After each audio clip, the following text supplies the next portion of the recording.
علی ہمیشہ سے فطرت کا دلدادہ تھا۔ شہر کی زندگی کی ہلچل سے دور اسے اکثر قدرت کے دامن میں سکون ملتا تھا۔ وہ جب بھی فرصت ملتی اپنے چھوٹے سے کیمرے کے ساتھ جنگلوں اور پہاڑوں کا سفر کرتا۔ اس کے کیمرے میں ہر درخت، ہر پرندہ اور ہر منظر قید تھا۔ ایک دن علی کو ایک پرانا نقشہ ملا۔ نقشہ کسی قدیم گاؤں کا تھا جس کے بارے میں کہا جاتا تھا کہ وہاں جا کر کبھی کوئی واپس نہیں آیا۔ لوگ اسے پراسرار گاؤں ہی کہتے تھے۔ گاؤں کا ذکر کرتے ہوئے گاؤں والے عجیب کہانیاں سناتے تھے۔ کچھ کہتے کہ وہاں جنات کا بسیرا ہے، کچھ کا کہنا تھا کہ وہ جگہ آصف زدہ ہے۔ علی کا تجسس بھڑکا۔ اس نے فیصلہ کیا کہ وہ خود جا کر دیکھے گا کہ اس پراسرار گاؤں کی حقیقت کیا ہے۔ علی نے اپنا سامان باندھا اور نقشے کے مطابق سفر شروع کر دیا۔ وہ صبح سویرے نکلا تھا تاکہ شام تک گاؤں پہنچ جائے۔ راستے میں وہ کئی لوگوں سے ملا، لیکن جب بھی وہ پراسرار گاؤں کا ذکر کرتا لوگ خوف سے اس کی طرف دیکھتے اور اسے واپس جانے کا مشورہ دیتے۔ یہ گاؤں نہیں ہے، وہ ایک جال ہے، ایک بوڑھے شخص نے اسے وارننگ دی۔ جو وہاں جاتا ہے کبھی واپس نہیں آتا، لیکن علی نے ان باتوں پر دھیان نہیں دیا۔ وہ اپنے ارادے میں مضبوط تھا۔ جوں جوں وہ گاؤں کے قریب پہنچا ہوا میں ایک عجیب سی ٹھنڈک محسوس ہونے لگی۔ شام ہونے والی تھی اور علی کا دل بھی اب کچھ تیز دھڑکنے لگا تھا۔ رات کو وہ ایک درخت کے نیچے سونے کی کوشش کر رہا تھا جب اچانک دور سے ایک مدھم سی روشنی نظر آئی۔ علی نے اپنی دوربین نکالی اور غور سے دیکھا۔ وہ روشنی کسی ٹمٹماتی چراغ کی تھی، شاید وہی پراسرار گاؤں ہے۔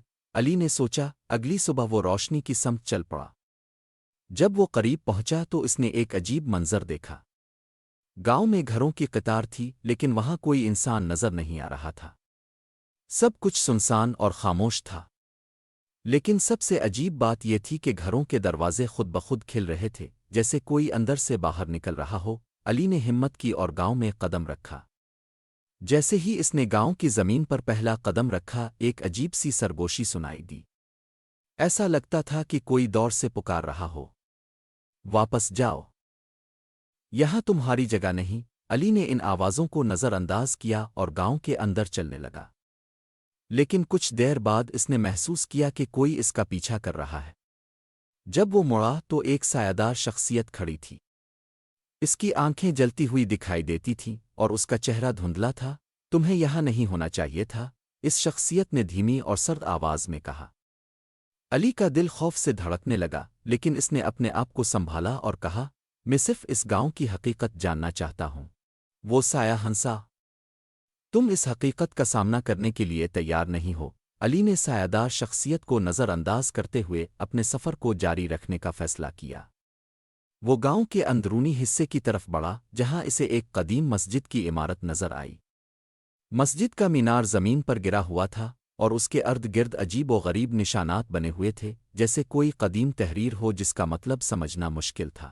علی نے اپنے کیمرے سے تصویریں کھینچنا شروع کر دیں، مگر جب اس نے پہلی تصویر لی، کیمرے کی اسکرین پر ایک عجیب سا دھبا نظر آیا۔ جیسے ہی وہ تصویر کو غور سے دیکھنے لگا، کیمرہ خود بخود بند ہو گیا۔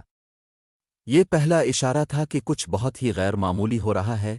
اسی لمحے مسجد کے اندر سے ایک ہلکی سی آواز آئی۔ وہ ہچکچاتے ہوئے مسجد کے دروازے کی طرف بڑھا۔ جیسے ہی وہ دروازے کے قریب پہنچا، اسے یوں محسوس ہوا کہ مسجد کے اندر کوئی چھپ کر اسے دیکھ رہا ہے۔ دروازہ خود بخود کھلا اور علی اندر داخل ہو گیا۔ مسجد اندر سے بالکل تاریک تھی۔ علی نے اپنی ٹارچ نکالی اور روشنی کی، لیکن ٹارچ کی روشنی بہت کمزور محسوس ہو رہی تھی۔ جیسے ہی وہ آگے بڑھا، سے محسوس ہوا کہ دیواروں پر عجیب نقوش اور نشانات بنے ہوئے ہیں۔ ایک طرف ایک بڑا آئینہ لگا ہوا تھا جس پر گرد جمی ہوئی تھی۔ جب علی نے آئینے کو صاف کرنے کے لیے ہاتھ بڑھایا تو آئینے میں اچانک ایک چہرہ نمودار ہوا۔ وہ چہرہ کسی انسان کا نہیں تھا، بلکہ ایک خوفناک مخلوق کا تھا جس کی آنکھیں آگ کی طرح چمک رہی تھیں۔ علی کا دل دھڑک اٹھا اور وہ پیچھے ہٹنے لگا، مگر اسی وقت آئینے سے ایک گہری آواز آئی، تم اس راز کو سمجھ نہیں پاؤ گے، یہاں سے چلے جاؤ۔ علی خوفزدہ تھا، مگر اس کا تجسس اب مزید بڑھ چکا تھا۔ وہ مسجد سے باہر نکل آیا اور گاؤں کے دوسرے حصے کی طرف بڑھنے لگا۔ جوں جوں وہ آگے بڑھتا، فضا میں ایک عجیب سی بوجھل خاموشی چھا جاتی۔ ہوا بھی اب بالکل ساکت تھی اور گاؤں کے ہر کونے میں جیسے کوئی چھپی ہوئی آنکھیں اسے دیکھ رہی تھیں۔ علی کو دور ایک ٹوٹا پھوٹا مکان نظر آیا جس کے باہر ایک ضعیف آدمی بیٹھا ہوا تھا۔ اس کے چہرے پر زندگی کے تمام دکھ اور عمر کا بوجھ واضح تھا۔ علی نے ہمت کی اور اس کے قریب جا کر سلام کیا آپ یہاں کے رہائشی ہیں؟ علی نے پوچھا۔ بوڑھے شخص نے اپنی کمزور آنکھوں سے علی کی طرف دیکھا اور سر ہلایا۔ یہ گاؤں کب سے سنسان ہے؟ علی نے تجسس سے سوال کیا۔ بوڑھے شخص نے گہری سانس لی اور کہا، یہ گاؤں کبھی خوشحال ہوا کرتا تھا۔ لوگ یہاں ہنسی خوشی رہتے تھے، مگر پھر ایک رات کچھ ایسا ہوا جس نے سب کچھ بدل دیا۔ گاؤں پر ایک لعنت آ گئی اور یہاں کے لوگ ہمیشہ کے لیے غائب ہو گئے۔ علی نے حیرت سے پوچھا، کون سی لعنت؟ اور لوگ کہاں گئے؟ بوڑھا شخص بولا، کوئی نہیں جانتا۔ لوگ صرف غائب نہیں ہوئے، وہ اس دنیا سے نکل کر ایک ایسی دنیا میں چلے گئے ہیں، ایسی دنیا میں چلے گئے ہیں جہاں سے واپسی ممکن نہیں، اور جو یہاں آیا وہ بھی کبھی واپس نہیں جا سکا۔ علی نے بوڑھے شخص کی باتوں پر غور کیا اور پھر پوچھا، تو پھر اب یہاں کیسے ہیں؟ بوڑھے نے مسکراتے ہوئے کہا، میں بھی قید ہوں۔ میری روح اس گاؤں کی لعنت میں جکڑی ہوئی ہے، میں چاہ کر بھی یہاں سے نہیں جا سکتا۔ یہ سن کر علی کو اندازہ ہوا کہ یہ گاؤں واقعی ایک جال ہے اور جو یہاں آیا وہ کبھی واپس نہیں گیا۔ مگر اب سوال یہ تھا کہ وہ خود کو اس جال سے کیسے نکالے؟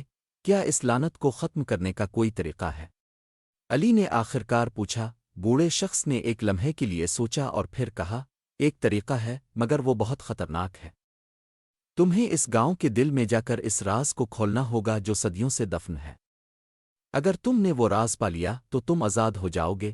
علی نے اس خطرے کو مول لینے کا فیصلہ کیا۔ وہ گاؤں کے مرکز کی طرف بڑھا جہاں ایک قدیم مندر کے آثار موجود تھے۔ مندر کے دروازے پر ایک عجیب سی مہر لگی ہوئی تھی جس پر کوئی پراسرار زبان میں کچھ لکھا تھا۔ علی نے ہمت کر کے دروازہ کھولا اور اندر داخل ہوا۔ اندر ایک قدیم پتھر کی تختی رکھی ہوئی تھی جس پر کئی پراسرار نشانات بنے ہوئے تھے۔ جیسے ہی علی نے تختی کو چھوا سارا گاؤں لرزنے لگا۔ اچانک مندر کے اندر روشنی پھیل گئی اور علی نے دیکھا کہ تختی کے نیچے ایک خفیہ دروازہ تھا۔ علی نے خفیہ دروازے کو کھولا اور نیچے اتر گیا۔ وہاں ایک گہرائی میں ایک غار تھی اور غار کے اندر ایک پرانا صندوق رکھا ہوا تھا۔ علی نے صندوق کو کھولا تو اس میں ایک قدیم کتاب رکھی ہوئی تھی۔ اس کتاب کے پہلے صفحے پر لکھا تھا، یہی وہ راز ہے جو گاؤں کو قید میں رکھے ہوئے ہے۔ علی نے کتاب کو اٹھایا اور جیسے ہی اس نے کتاب کو کھولا سارا گاؤں لرزنے لگا۔ آسمان پر بادل چھا گئے اور ایک زوردار آواز گونجی، تم نے لعنت کو توڑ دیا ہے۔ علی نے کتاب کو واپس صندوق میں رکھا اور غار سے باہر نکل آیا۔ جیسے ہی وہ باہر آیا گاؤں کے سبھی لوگ دوبارہ ظاہر ہو گئے جیسے وہ کبھی غائب ہی نہیں ہوئے تھے۔